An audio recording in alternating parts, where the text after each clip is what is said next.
Assalomu alaykum aziz qarindoshlar. Bugun 2021-yili 8-oyniki 20 kuni juma. Bu haftadagi eng chong xabar hammamizning bilgandek Taliban, Afg'oniston va Amerika mush bo'ldi. Bundan 20 yil burun, ya'ni 11-sentabr voqeasidan keyin Amerika Afg'onistonga askar kirgizib, Afg'onistonni besib olgan bo'la o'xshashandi. Shunga qilsak 20 yil bo'ldi. Mushu jarayonda Afg'onistonliklardan 300 ming odamni askar qilib tarbiyalab, ularga nurg'un qurol yarog'larni bergan. Hozirgi o'tirg'i chiqayotgan gaplardan qaragan chog'da jami 83 milyard dollarlik qurol yarog' berib ekan Afg'onistonga. Bunun ichida Black Hawk degan tikuvchi aeroplan, undan keyin A-29 degan urushchi tikuvchi aeroplanlar bor. Jami 83 milyard dollar qiymatidagi qurol bergan ekan. Men buni ko'rib hayron qoldim. Amerikaniki har yili NASA'ga chiqaradigan puli hozir 22 milyard dollar bir yilda. Yaqinqi yillarda Afg'oniston shuni xarjlagan pulisi har yilda 42 milyard dollar ekandik. Ashta qilib 300 ming odamni askar qilib tarbiyalab, ashta qilib bu qatamanda Amerikaniki askarlardan chekindirib chiqishda Talibanlarniki Kabulni elishiga kam deganda 3 oy vaqt ketadi deb mo'ljallanib ekan. Askarlar chiqib bo'lgandan Talibanlar Kabulni ep bo'ldi. Afg'onistonning ko'p qismini ep bo'ldi. Talibanning 70 ming askari bor ekan. Afg'onistonning bo'lsa Amerika tarbiyalagan 300 ming askar. Bular hech qanday o'q chiqarmaylar, taslim bo'lib bu ishlar tugab ketdi. Hozir endi Afg'onistonniki prezidenti qish ketdi. Ba'zi chiqqan dekretlarga qaraganda u bir tikuvchi aeroplan 4 mashinada pul etmenibdi, naqd pul dollar albatta. Endi bir qism mashinaga patmagan pullar qolib qapti deydi. Shunda chirik adam ekandiq u. Hozir endi Afg'onistonniki muavin prezidenti Talibanlarga urushman davatidi. Bu qanday qilib qilolmaydi. Ish qilib Afg'onistondagi ish bir cho'ng fojia bo'ldi. Hammamiz ko'rib turgandek. Endi nurg'un qarindoshlar hozir biroz ro'yijatdan burunqidan sal jiddiylashdik. Men shuning ichida bo'lgan bu ishlarniki Uyg'urlarga qanday ta'sir bo'ldi degan ishda endi. Bu ishda hozir Xitoy bek xo'sh bo'ldimi? Bu hozir Afg'oniston yuz bergan ish Tayvan uchun nimadan darak berdi? Uyg'urlar uchun nimadan darak berdi degan ishlar to'g'riliq hozir hammamiz o'ylayapmiz. Mushu oldingi bir haftaning ichida hozir Uyg'ur to'g'riliq dekretlar ancha chiqmas bo'ldi. Onun oldida butun dunyoniki diqqati Xitoy virusiniki manbasini tepib chiqish ishiga markazlashgan. Hozir u to'g'rimi gap ancha yo'q. Hong Kong degan Hong Kong qatorli holat to'g'rimi gap yo'q. Biroz dunyoning diqqati o'tkaldi endi.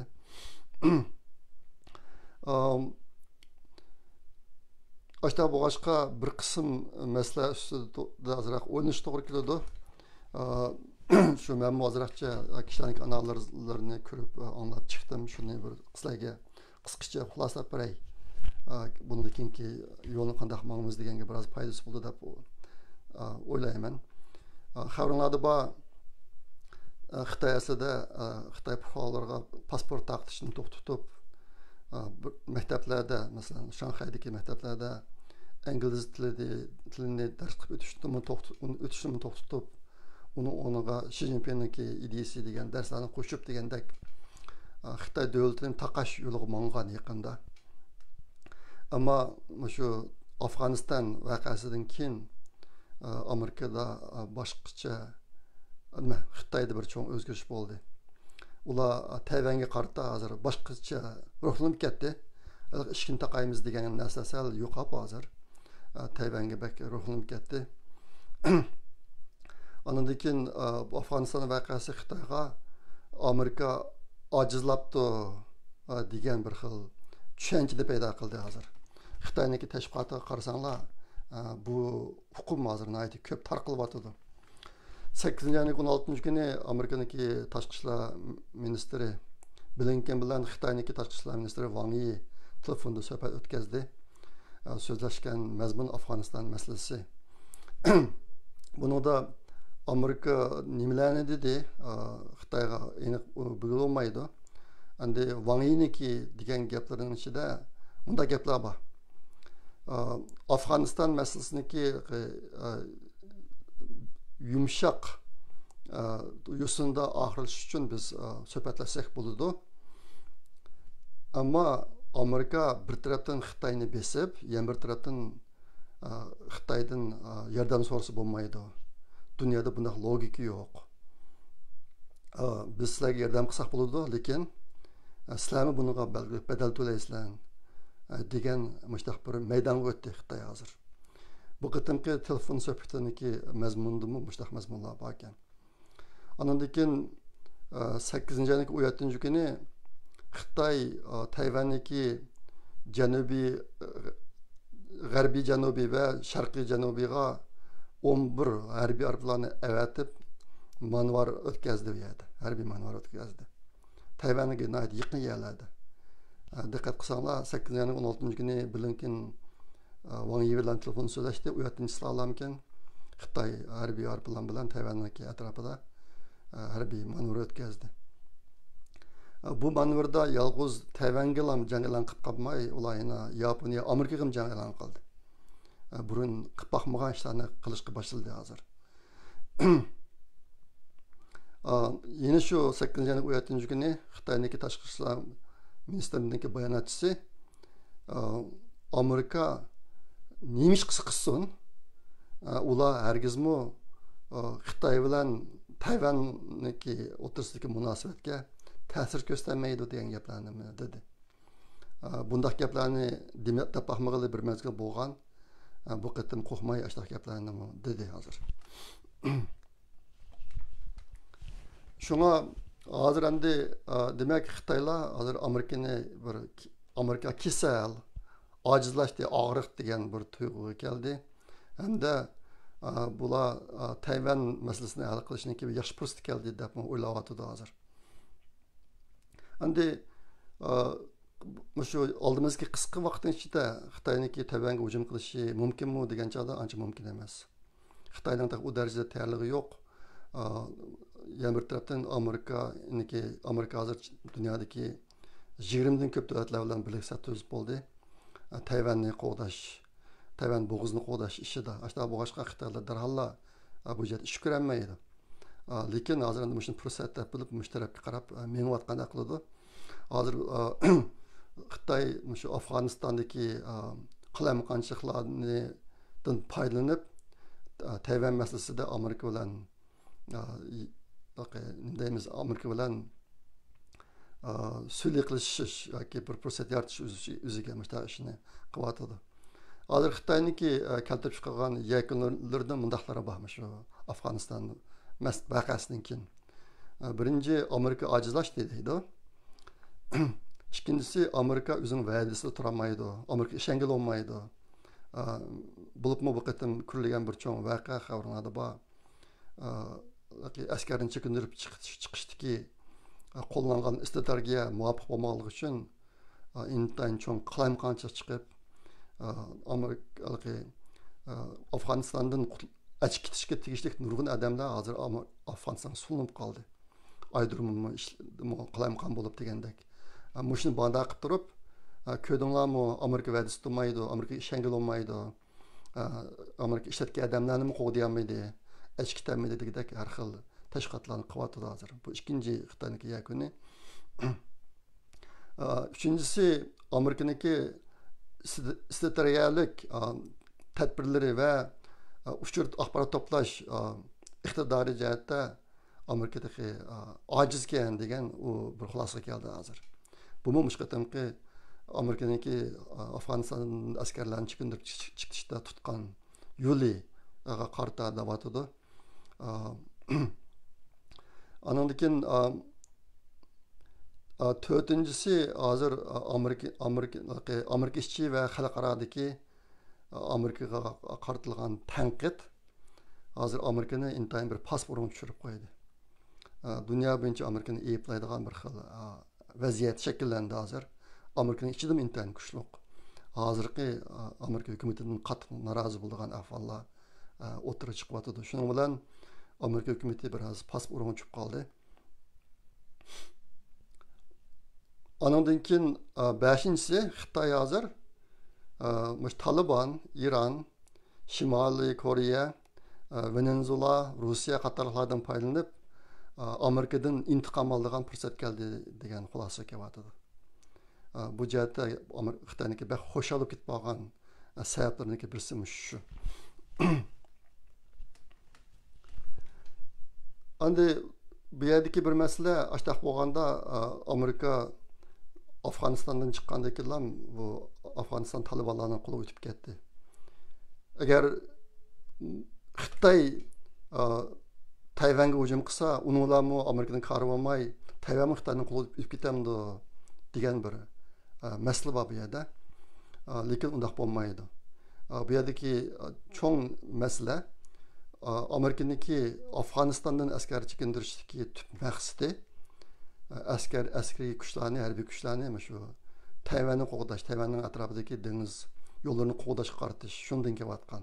Shunga qandaqdir Afganiston chiqish bilan tang Amerikaniki burunqi bahonasiniki hammasi yo'q bo'lib ketgan ish yo'q. Bundan keyin Amerikaniki Tayvan atrofiga qo'ygan harbiy kuchayish kuchi lekin ojizlamaydi. Shunga bunda bir ahvolni bilib qilish kerak. Yana bir masala, yana bir qancha masalalar bor. Bunun içinde bir kısımları Uygurlar için faydalı. Bizning xabari bor, Taliban o Sünni İslamga e'tiqod qilgan kishilar bular. Men degan Taliban to'g'ri ko'p to'xtalmayman. Bu bir sezgir tema, bu to'g'riliq boshqa qarindoshlarimiz bilan sizlarga yozyapti. Masalan, degan Abdulla Ayub inimiz bir qisqa maqola yozib, o'qib e'lon qilibdi. Buni keyin bir video shaklida ekasanglar, uni men Facebook'ga chiqarib qo'yman, anglab baqsanglar bo'ladi. Ben şahsen özüm Talibanlar doğrusu totalmayman. Talibanlar Sünni İslam'a şinegilik Uygurlarla oxşaş bu cihette. Lekin Xitoy dinsiz, Xudoga ishonmaydi, dinsiz. Ashta bu boshqa Talibanliklar dastlabda Xitoy bilan hamkorlashish mumkin. Hozir uni boshlab bo'ldi, hammamiz ko'rdik. Talibanning boshliqlari bilan Xitoy tashqi ishlar ministri Wang Yi ko'rishib bir ishlarni qildi. Mushqatim Kabulga kirishdan burun, endi ash Kabulga natijasiz suratga kirishida Xitoy ko'rsatgan aql bormikin degan ashtaq farazlama bor. Lekin bu Xitoy bilan Taliban o'rtasidagi munosabat agar Xitoy salla ehtiyot qilmasa buziladi bu. Ularni mangu bog'lab turadigan narsa yo'q. Endi Talibanlar izchil turda Xitoy hokimiyatiniki iqtisodiy yordamga erishib kelgan. Dünyada qayerda rezillik bo'lsa, u yerda chuqur Xitoy bor. Xitoyning qo'li bor, yordam qiladi unga. Ashta boshqa Talibanni mesela qilib kelgan. Endi bundan keyingi munosabatda Talibanlarmi ehtimol Uyg'urlarni Xitoy bilan so'zlashishniki bir vasitasi qilib foydalanishi mumkin. Lekin qaysi darajada bo'ladi, qanday bo'ladi biz bilmaymiz uni. Lekin agar Xitoy sallan Talibanni tishi tegib qo'ysa, Talibanlar bilan bo'lgan munosabatni uzishi mumkin. Bo'libmi hozirgidek Taliban Amerika Afganistan'a epeygen bütün kurallara erişti. Hatta hava armiyasından tatip var bulanıki. İntayin zamanıvi. Her bir kural cihetten. Hatta bu başka biz Xitay'a yüklenmeyimi işgalayımız da Xitay bilen bulan münasebet mengu salap mağmaslığı mı mümkün? İhtimallığı var. Yeni bir amel bir yerde Xitay İranlıklar bilen de yakın. Xarunlarda var bu yılın 5'de İranlıklar bilan 25 yıllık strategik hamkorlik münasebeti o'rnatdi Xitoy. İranlıklar Şiay Müslümanları Talibanlarga o'xshamaydi, Uyg'urlarga o'xshamaydi. Ashta bu boshqa Talibanliklar İranlıklarga 3 amaliyotda ayt 3. Ashta bo'lganlik uchun Xitoy İranlıklarga yaqin, Talibanlar Iroqlarga 3 ashta bo'lganlik uchun Xitoy bilan Talibanlar o'rtasidagi munosabatniki hozirgidan bak kuchayib ketmasligiga sabab bo'lgan omillarning birisi shu. Shunga Xitoy davomli turda Talibanlar bilan Iranning o'tirsida bir xil tangpunglikni qo'lga keltirmasi bo'lmaydi. Bu qatim Amerika askarlarining Afg'onistondan chiqishi bilan Xitoy bir tarafdan bek xush bo'ldi, yana bir tarafdan qattiq ansirayotdi. Sabab shu. Ondan keyin Xitoyniki Afg'onistondami bir yo'l bir bog' qurilishlari bor, bundan keyin yana qurilish qilmoqchi bu yerda oz tepildigan to'pi bor. Oz tepildigan to'pa nima rare earth deydi uni. Shitu deydi Xitoycha. Bu Afg'onistonda ko'pkan endi. Xitoyniki hozir Xitoy shuning peg'i tushurlik. Başta bu başqa bu shu murakkab munosabatlarni tampinlashtirib bo'lmasa Xitoy uchun bu bo'lmaydi. Shunga amniyatda Xitoy bir tarafdan xo'sh bo'lgan bilan yan bir tarafdan nayt jiddiylashyapti hozir. Endi yana bir paras buni siyosiy analizlar o'tirib qo'yapti. Agar Taliban bilan Xitoy munosabati uzilsa, Talibanlar Uyg'urlarga yordam qilishi mumkin. Biz bilamiz Afg'oniston bilan Sharq Turkiston chegaradosh 12 kilometr mashtaq orlig'i bor bilan chegaradosh orlig'i.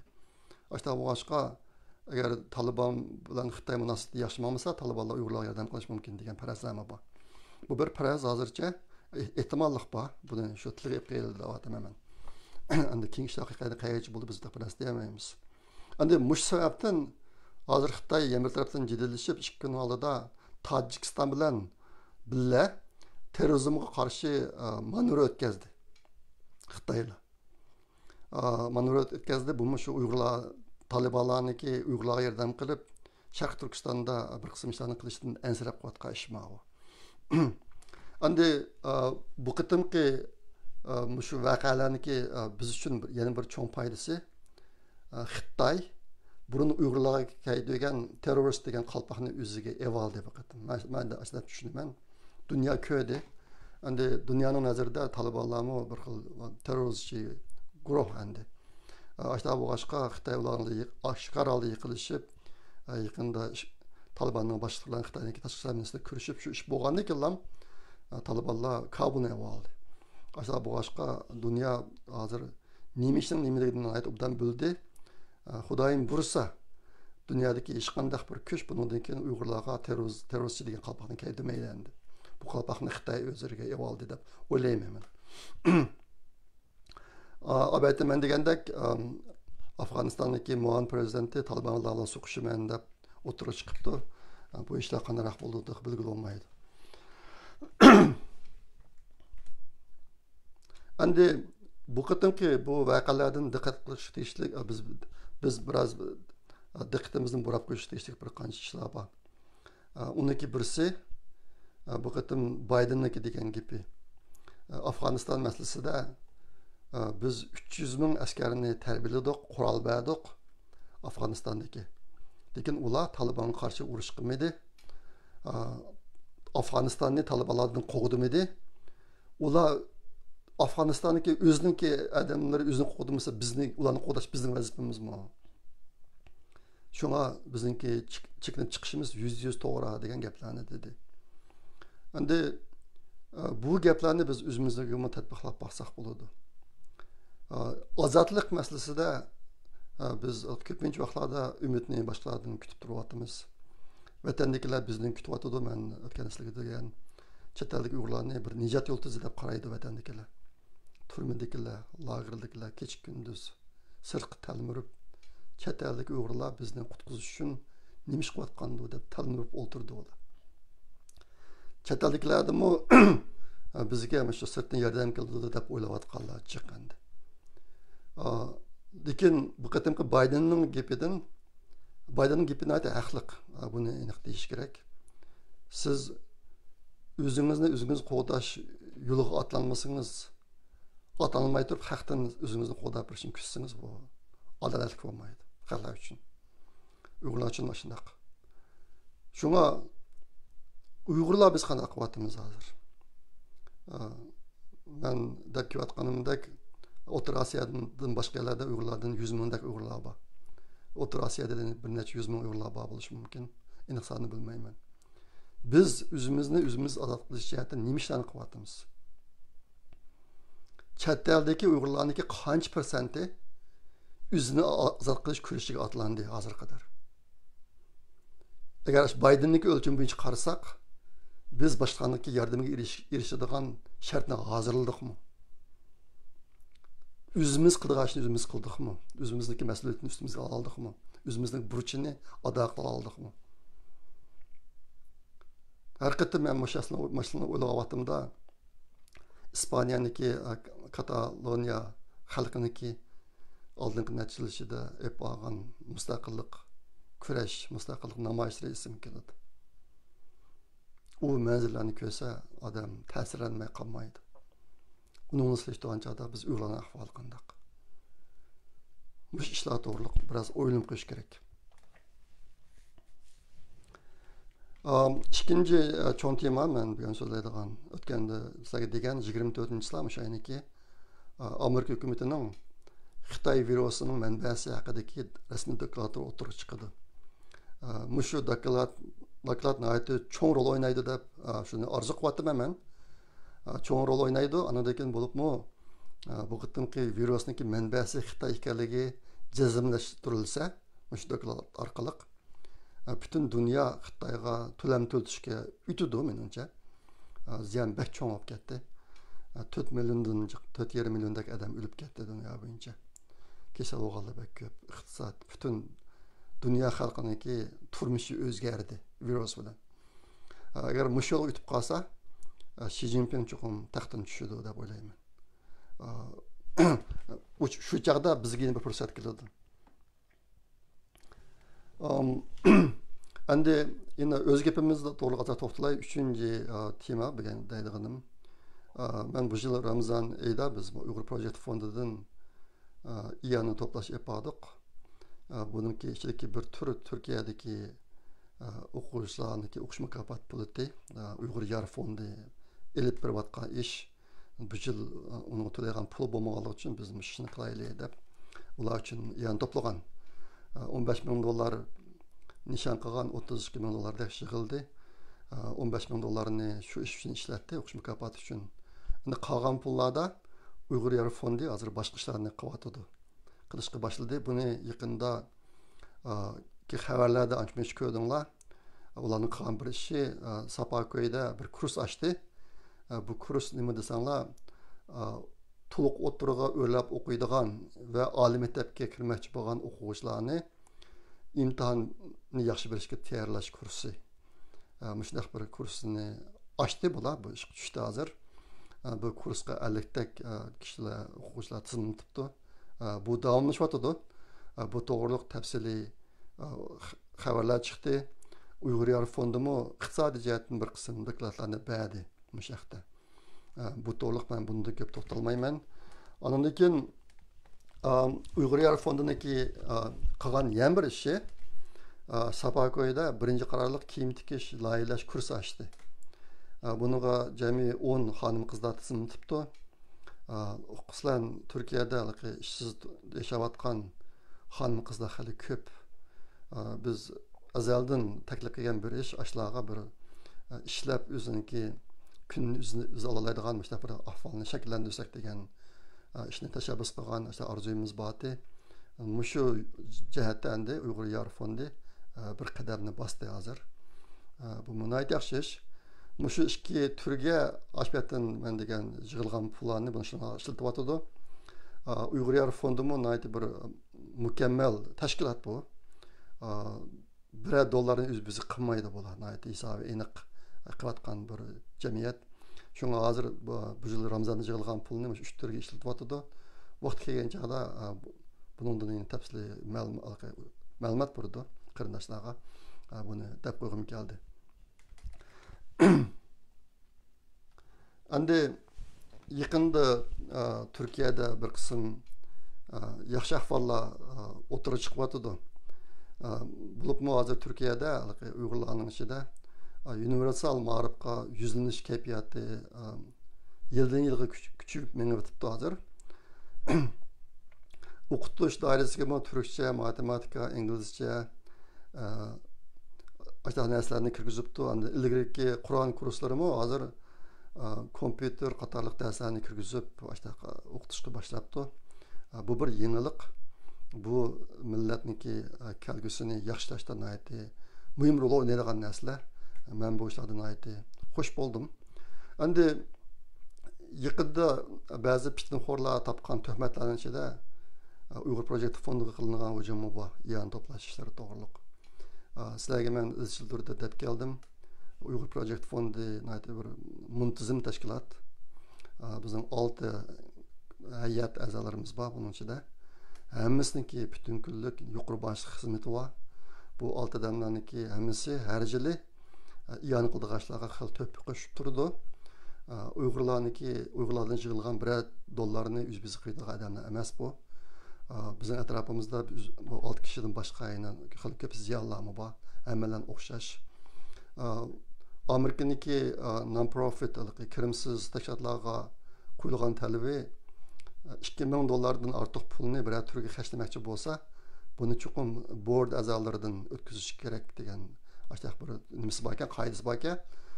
Uyg'ur Project Fondi 2000 emas, bir necha yuz dollarni biz 6 dan maslahatlashib xarjlaymiz. Har qanday bir tur kelganda oldimizga ma'noga pulni birimizmi bermaymizmi, qancha pul birimiz degan narsani maslahatlashib qilamiz. Ondan keyin Amerika hukumatiga har yili bir qatam hisobot beramiz biz. Bir yilning ichida qancha pul kirdi, qancha pul xarjlandi, yana qancha pul bor degan narsalar. Shunga bu ahvollarni sizlarga bir askatib qo'ydim. Bizniki bir qism pullarni xarjlayapmiz, xarjlamagan pulimiz bor, saqlanliq. Yangi turlar o'tirib chiqqancha xarjlaymiz. Lekin $1 pulimiz o'z-bizga bo'lmaydi. Ashta bu boshqa meniki bir arzuyim. Fitnaxo'rlarning gapiga parvo qilmanglar. U butunlay vaqt isrofchiligi. Undashlarga zehnimizni, vaqtimizni isrof qilmaylik. Men shunday deb qo'yay. Andan keyin yana bir ish masalasi deb qo'ygim kelgan. Turkiyadagi bir guruh qarindoshlar, buning ichida Atavullah Qorim Muba bir yangidan torbetini yasab yo'lga qo'ydi bular. Uning torbetining ismi toyqilay.com. toyqilay.com degan bir torbetini. Bu shu bo'ytaqlarni bir-biriga tunishtiradigan torbeti. Bu ishga tushib bo'ldi rasmiy. Ko'rib baxsanglar va foydalansanglar bo'ladi. Ondan keyin men sizlarga burun gapini qilgan yana bir torbetim bor. kalnur.com, kalnur.com degan torbeti. Bu toyqilay.com degan torbeti Uyg'urcha, Uyg'urchalar mening bilishimcha. Bu kalnur.com degan torbetini biz inglizcha, Uyg'ur latincha, Uyg'ur arabcha va Slaviya yozig'icha qilmoqchi. Bu torbeti asosiyatdan bitib qoldi. Hozir sinov bosqichida ketyapti. Biz buni yo'l qo'yamiz. Herhalde o'ziga jo'r izlayotgan qarindoshlarimiz, fuqarolarimiz, singillarimiz ikki torbetini ko'rib vaqti kelgan chog'da ikkisi tizimlasalar bo'ldi yoki birisi tizimlasalar bo'ladi. Undan foydalaninglar. Sizlar ko'rib turibsizlar, Uyg'ur Project Fondi qandaq raqobatlashkish emas. Biz hech qanday Uyg'ur tashkiloti bilan yoki boshqalar bilan raqobatlashmaymiz. Bizniki birdan-bir orzuyimiz, bizniki qilg'ashimizniki chuqur millatga foydasi bo'lish, bo'shliqni to'ldirish, bir-birimizning bo'shlig'ini to'ldirish. Shuni orzu qilamiz. Boshqa boshqa masalaga ikki torbetni tanlayapman hozir. Biz raqobatlashishlar emas. Bu haftadagi yana bir cho'ng xabar Abdulla Ayıp inimiz yozgan Mahbus Ruhlar degan kitobniki turkchasi nashrdan chiqdi. Men bu vaqtda Facebook'ma tafsili ushuri yozib qo'ydim. Buniki uyg'urchasi chiqib, xil tarqalib, bo'lib bo'lgansan xabarlarda bor. Turkchasiniki bu tarjimasi, tahrirligi, xarakterligi, andan bostirish qatorliq ishlarniki chiqimlarining hammasini Uyg'ur Project Fondi ko'tardik. Bu bir o'tirib chiqdi. Millatimizga muborak bo'lsin. Abdulla Ayıp idimizga muborak bo'lsin. Bu kitobniki bu kitobni biz inglizchaga tarjima qilishga tutish qilgan xabarlarda bor. Biz o tarjima qilish haqqini sotqib qilish uchun bir ommaviy harakat qo'zg'ab qildik buni. O'tganda men 12 pidoi tarjimon Uyg'urchadan inglizcha tarjima qilgan tarjimon lozim deb e'lon qilgan. O'zimniki videosida e'lon qilsam 26 dak pidoilar tizimlatdi. Shularga taqsim qilib berib, tarjima qildirib, tarjimani bitirib, ondan keyin rasmiy amerikalik, ingliz tili ana tilgan amerikalik kasb ahlidan birini tepib, bir qancha nimalarga buni tariltish ishini boshlagan. Aslida bu ishlar 5-yilda bitib bo'lish kerakdi.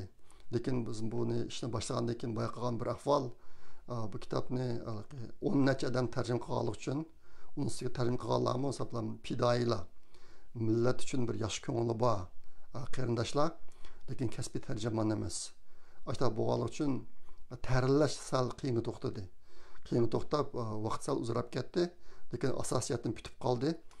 Bu bitgandan keyin bu ingliz nusxasimi nashr qilindi. Buniki baliq chiqimlarini Uyg'ur Project Fondi ko'tardi. Bu ingliz nusxasini biz bir rasmiy nashriyatga chiqaraylik deb o'ylayapmiz. Keyingi ishlar qanday bo'ladi bundan keyin bilamiz. Hozirgi orzuyimiz, nishonimiz shunday. Endi o'tgan hafta vatandan kelgan bir uchurni deb qo'yishni unutib qolibman. Uni Uyg'ur axborot markaziniki videosida degan. Shu hozir vatanda 40 yoshdan oshganlarning ichida 40 yoshdan oshgan erlarning ichida ulkut bo'lgan odamlar bek ko'p. Bu meni bek ansirtatgan bir ishdi. Bu Xitoy dunyodagi diqqatini qo'zg'ab qo'ymaslik uchun qolgan burungi ahvollardagi masalan Nazi Germaniyaning qilgan ishi, andan keyin Kosovodagi Yugoslaviyaning qilgan ishi, o'pcha opirib o'ltirib ko'mib unda qilgan ishni qilmay bular dori tushirib, ukol urib yoki qiynalib, tomoqni yaxshi bermay, uxlab qo'ymay, turma lagerlarni ichida ashta qiynab o'ltirish, turma sirtidagilarni bo'lsa ro'yi jihatdan bo'g'ib, tug'ilib qolganga pandiyat qilg'izib, endi o'lsammi, kassammi maylati deb o'lim salab turgan holatga ekib qo'yib turib, boshqa o'kitib qolgan ahvolda bak ig'ir. Bu ahvoldan men bak ansirab kelyapman, ansirgandim. Bunun bir İngilizce sim qo'ygan mundaq o'ltirishga. Distributed mass murder degan. Bu tarqoq keng ko'lamlik qirg'inchilik, odam o'ldirish deb atagan İngilizce. Buni Twitterda xalq tashkil qildim İngilizce. Hozir vatanda ishlab bo'lyapti. Undan boshqa Xitoylarniki shu bir millatni yo'q qilib, yana bir millatga ta'sir qilmaydigan biologiyalik dori yoki biologiyalik qurol ishlab chiqarish jihatdami bir qism diqqatlar o'tirib chiqdi. Buni biz bundan gumonlanib kelayotgan. Bu Xitoy insonlar o'ylab topa oladigan ishni qilmaydigani yo'q. Ashta boshqa ashta bir biologiyalik qurolni ishlab chiqarish ishlab chiqarganlik ehtimolligini bek cho'ng. Uyg'urlarga bek ko'p dori chirvatdi bular. Junyi dorisi, Xitoy dorisi deb. O dorilarning nimaligini belgilay olmaydi. Hozir bir qism o'limlarga sabab bo'lgan narsalar shu bo'lishi mumkin. Bu ahvol ig'ir yuz berib turibdi. Shunga bizniki nihoyatda diqqatimizni har vaqt tortib turadigan, biz o'zimizning qalbimizdan chiqarsak qat'iy bo'lmaydigan bir ahvolmiz shu. Buni biz davomli o'zimizning qalbida saqlab, mushuni to'xtatish uchun nima ish qilamiz degan jihatda davomli o'ylanib, qo'limizdan kelgan ishni qilib turmasak bo'lmaydi. Men yaqinda Facebookga yozdim. Bizimki navbatdagi birinchi cho'ng vazifamiz vatandagi Uyg'ur qirg'inchiligini to'xtatish. Birinchi cho'ng vazifa shu. Durust Uyg'urlar o'zini haqiqiy Uyg'ur deb ataydigan hamma odam mushto'riq o'ylanish kerak. Mushto'riq o'ylanib, mushada qanchalik qila olsangiz shuni qilishimiz kerak. Hozirgi vaziyatda mush haqda tirishmagan har qanday ishniki yoki mushning uyg'un emas har qanday ishning qiymati yo'q. Bizniki birinchi vazifamiz vatandagi Uyg'ur qirg'inchiligini to'xtatish. Undan keyin birisi o'zimizniki milliy ozodlik uchun kurash qilish, yana bir tarafdan xalqarodan yordam so'rash, ikkisini tan qilishimiz kerak. Undan keyin o'zimizni kuchlantirishimiz kerak. Agar o'zi kuchli bo'lmasa, qaysi kuniga qoldiganligini biz undan tunib yetdik. Men bak ansirgan Uyg'urlarniki shu yaqinki necha 10 yil ichidagi ahvolga qarab turib, bek o'ynayotdik, bek qattiq o'ynayotdik. Sorun madaniyatimizni kiramat taraqqib ketdi. Hech qanday narsamiz kafolatga ega emas. Bek ansirgan, ammo beshimiz bir bola kelganda, bizning butun naslimiz 5 yilga bardosh qila olmadi. O'zimniki mo'ljaricha biz hozir 1 milliondan ko'p xalqimizni olib qoldik 2017-yildan keyin. Ammo ahvol bundan ig'ir bo'lishi mumkin. Mushunday ahvolda chet ellik Uyg'urlar qanday yashaymiz? Bizning hayotimizni qiymati nada? Bu to'g'riliq hamma odam o'ylanishi kerak. İzlenish kerak, ham tirishish kerak. Meniki deb qo'yadigan yana bir ishim, men ikkinchi qitimliq Uyg'ur sotqa guvohlik berdiganga tizimlatgan 3 deloni yo'llagandim men. Guvohlik berdiganga hatto ularga men agar tanlansam butun chiqimimni o'zim ko'tarman deb shunaqmi degan. Ular guvohlikqa tanlanganlarniki chiqimini ko'tardi ekan, yo'l puli yotoq pulisini men o'zim chiqaray deb boshlab degandim. Yaqında men bir xabar aldım. Men tanlanmaptım. Bununki sebebi bu qatim tanlangan Uyg'urlarniki guvohlik berganlarning soni 10dak adam. Qolganlarning ahvoli menikidan yaxshiroq degan gap endi. Men Uyg'ur sotiniki ishini qilayotgan hamma mayli chetalik bo'lsa, Uyg'ur bo'lsa, ular to'liq ishni men 100 ishni men faqatlam qolganlarning ahvoli menikidan yaxshiroq bo'lgani uchun tanlanmaptım deb o'yladim. Endi bu qatim meniki bak qiziqqan bir yerim sotqa borsam o'zimniki nasad ishlaydiganligini bir davolaydi degan endi. Nasad ishlaydigan bizga o'xshash ularga o'xshash asl xizmatlar ko'p emas. Turklarning ichidami meniki burun bir shu GE'da nima yadro elektr stansiyasiniki texnik ishlar shug'ullanan bir turk tunishim bordi. Şunun Türklerle belki yakın alışıdan Amerika'daki. Yukarı katlam Türklerle ya yukarı adam. Şu adam da pırışça nasıl terkide senden başka Türk yok yapışan degen. Hazır iki Uygur var. Ben bağırdıkken Goddard Space Center'da DC'nin taşıdaki ya da Aynur Abdrazak sanımız var. İki Uygur var. İşte bu başka bu işte Uygurlarınki ornu hili yukarı. Şunu bir devalayı degen bu maya kaptı. Onunla ilacı yok. Biz ben tiriştim. Neticede çıktı. Şuna bunun doğruluk pek başka Türkleşin haceti yok. En ahırda da yapıyordum bir nesem. İki gün yaki ictimai taraflarda kısım karındaşlarımız Abdülhalik Uygur'undaki 1921 yıl yazgan bir şiirisini tarqattı. Onu bazı qarindoshlarimiz o'qib ovoziga yetkazib WhatsAppga chiqiribdi. Bu she'rni burunmi o'qiganman, o'qib boqqandim, lekin bu qatim o'qib yana hayron bo'ldim. Nimishqa degan chog'da bundan 100 yil ilgari Abdulxoliq Uyg'ur yozgan bir qism ahvol bizda hozirmi bor ekan. Hozir bu vaqtda amaliyotda Muşu yıkın iş kaptanınki mabeynide menden hal sorap, men bilen alakalaşkan qarindoshlar intayin köp. Intayin köp, şunu qarab turib, hozirgi shu ijtimoiy tarmoqlarda bir qancha pitinxo'rlarniki qilayotgan ishlariniki chet ellik Uyg'urlar uchun naqadar bir xil azob bo'layotganligini his qildim men. Biz intayin og'ir azob uqubat ichida yashayapmiz. Xitoyniki Uyg'urlar ustidan ep berayotgan irqiy qirg'inchilikdan kelgan azob uqubat, vatandagi urug'-tuqqanlarimiz bilan aloqalasholmay nima bo'lib ketayotganligini uqamayotgan azob uqubat. Hozir endi Uyg'urlar uchun nihoyat bir yaxshi bir sharoit yetishmayotganda xalqarada to'satdan Afg'onistonning ishi chiqdi. Bumi endi dastlabki mezgilda biz uchun bir xil azob akyapti hozir. Shaxsan men uchun shunaqa. Bu ish nima bo'lib ketadi. Endi buni oz degandek barmaq bilan sanab bo'lgan azroq odamlar bor. Bular Xitoyga qarshi gap qo'tamdi, men bilmayman. Xitoyga qarshi ish qo'tamdi, uni bilmayman. Lekin Uyg'urlarga qarshi, ish qilayotgan Uyg'urlarga qarshi kech kunduz to'xtamay ish qilyotdi. Gerçi bu odamlarning soni ko'p bo'lmasa-mu, barmoqlar sanig'li bo'lsa-mu, hozir Uyg'urlarga kelgan ekmatgan azob uqubati bek og'ir bo'laniki. Bunu his qildim men shu. Men bilan yaqinda aloqalashayotgan qarindoshlardan. Shunga ma she'rni o'qib biroz hayron qoldim. Sizlarga ozorcha misolini tanlab qo'ydim. Men shuni o'qib beray, anglab beqinglar. Yaxshi o'qigandim, o'qimayman ashlar bo'lsin. Jaholat samarasidan bizga bir kun ko'p jafo bordir. aytingizchi, bugungi holimizning qaysi birida sapo bordir? Taavunu tanasur o'rniga bizlarda bir odat, yeni boshni ko'targanni urib yiqqanimiz bordir.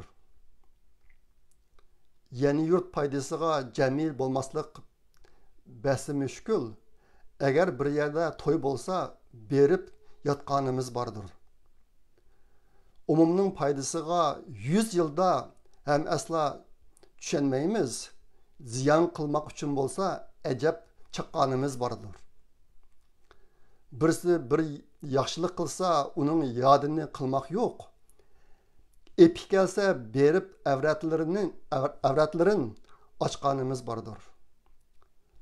Hataen dostumuzga bir ayıp zahir bulup kalsa, yuşurmay birge onu tepip katkanımız vardır. Hoşamet babıda bizden bölek ustası hem yoktur. Quvluqu şumluq bilen rang yalganımız vardır. Kızıl gözlük, körelmeslik veya üzü kılalmaslık, kılayda bel balganlağa türlük tümen böhtanımız vardır. El yurtning derdiga qilchimu derman bo'lmadik bizlar. Kelur bir kun ashu chaqda o'rniga kelmas pushmonimiz bordir. Abduxoliq bas yetar avara bo'lma, qaqshima. Shu chaq kelganda bizlarda azobga tayyor vijdonimiz bordir. 100 yilning oldida yozilgan she'r ekan. Hozir bugungi chet eldagi ahvollarni o'ylasa odam qalsin nima keldi. Men bu Uyg'ur endi har qanday bir millatning ichida bir to'p odam bir kelsa, uning ichida yaxshilari, o'tirg'anlari, nacharlari bor bo'ladi. Bu butun millat uchun o'rtaq. Hozir Uyg'urlarda ko'rilayotgan ahvol qandaqdir, bu Uyg'urlar uchun bir alayda ahvol emas. Hamma millatlarda bor. Lekin biz bir ig'ir kunga qolgan millat hozir. Yo'qolib ketish, ashta bir tahdid ostiga kelib qolgan, ashta bir millat, ashta bu boshqa bizning ahvolimiz hozirgidan sal yaxshiroq bo'lsa bo'ladi chet eldagilarning ahvoli. Bulubmi ish qilayotganlarni ish qilib qo'ysak bo'ladi. Intayin cho'ng ziyolar selinyapti ish qilayotganlar uchun. Men bu she'rni o'qib, yana shu Uyg'urlarniki she'r to'g'riliq o'ylanib, şu Uygur meselesi yine bir insanlık sapa meselesi. Uygurluk an, muhabbet, iftihar, tevellükümüz meselesi ekanligini çok risk qilataman. 1981 yılı, 82 yılları Şinjan Üniversitede o'qiyotgan vaqtimda men shu joyda maktabniki o'quvchilar uyushmasining raisidim. Bir kuni bir top odamni izlab kelibdi ekan maktabdan boshliqlar bilan birga. Ular muxbirlar ekan. Fransiya, Yaponiya, Hong Kong o'shaniki muxbirlari. Ular Sharq Turkistonda bir tekshirish olib beribdi ekan. Uyg'urlardagi millatchilik eni qaysi darajada degan bir savolga bir javob tepish uchun bir tekshirish olib beribdi ekan. Ular janubga va shimolga hammaga berib Uyg'urlardan so'rabdi. Millating nima deb. So'rabdi ekan, 61 adam musulmon deb javob beribdi. 21 adam Qashqarlik, Aqsulik, Kuchaliq, G'uljilik deb javob beribdi. Men Uyg'ur deb javob bergan odam 20%ga bormaydi. Bu 1981-82 yildagi gap. Mush narsa kalamdan zot ketmaydi meniki. Biz hozir ko'rayotgan ahvollarniki mushunga bilan munosabati bor bo'lishi mumkin deb o'ylayman. Nurg'un odamlar deydi, men Uyg'ur uchun undaq qilman, mundaq qilman, undaq kuyman, mundaq suyman, u bu deydi. Lekin vatanda 5-iyul 40-yilidagi ashtaq bir voqea bo'lgan chog'da ashtaq odamlarning ko'zidan bir atamchi yosh chiqamdi. Bir hafta gildan tamoq o'tmay yashamdi degan savol bor edi. Shunga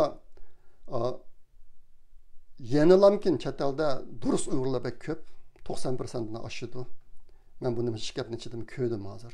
Nurg'unlar kollektiv holda uchur yo'lg'anlar bor menga.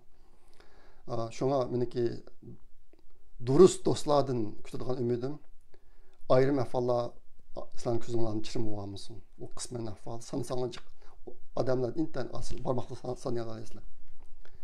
Biz yenilamken vatandaki qırgınçılıkны toktatuş yolunda tirişaylı, qağaçlarga köz taşlamaylı, kulak taşlamaylı, takka tuqış qıvatqan töhmetxorlarniki näsrini qollap bermeyli, undan jirak turaylı, biz yolumuzga ketiveraylı. Bizge yardam qısa, hamkorlashsa rahmat deyli. Undaq qilsa ağrınmaylı, üzümüz qıdığaçlı qıp ketiveraylı. Meniki birden bir tashabbusim şu. Hazırki vaziyatda eğer açtaq qılmasak bizni azap ep ketadi. Bizge kivatqan, Xitoydan kivatqan azapni yetib aşıdı hazır. Şunu sizlarga deydigan taklifim şu. Yaqında Memtimin Allah inimiz bir Twitterga chiqadi, demi birga yozgan chaqda Ezra Pound degan bir odamniki qul deganga bergan aniq xilmis haqidagi bir jumla so'zini olib kelibdi ekan. Mana shu kunda bugun izlab men topdim mana jumlaning o'zini. Tordan uni Facebook'ga chiqarib qo'ydim tunugun. Buni mu sizlarga deb qo'yay. Ezra Pound degan odam mundaq deydi. Qul deganimiz biror odam kelib o'zini ozod qilishni kutib turgan odamdan iborat deydi. Şuna meniki chet elga ularga deydiganim qul bo'lib qolmaydi. Xalqlarni ozod qilib qo'ysin deb kutib o'tirmaydi. Hammamiz o'zimizni quldan kelganini qilaylik. Faqat ashta qilgandilarmikin bizning hayotimizning qiymati bo'ladi. Hozirgi hamishlardan hisob beradigan kun keladi. Yoki ma dunyoda yoki yamir dunyoda. Nurg'un vaqtlarda biz qilgan yaxshi ishlarni kishilarni bilib ketishi notayin. Biz eng oxirgi javobni Xudoyim oldida beramiz. Ashta bo'lg'ashqa to'g'ri ishlarni, oqilona ishlarni,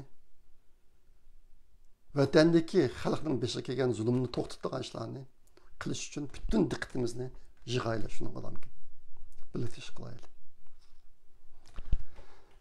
Buludu. Bugun men bu shunchaqday, kelar qatam ko'rishga omon bo'linglar. Xayr xo'sh Allohga omonat.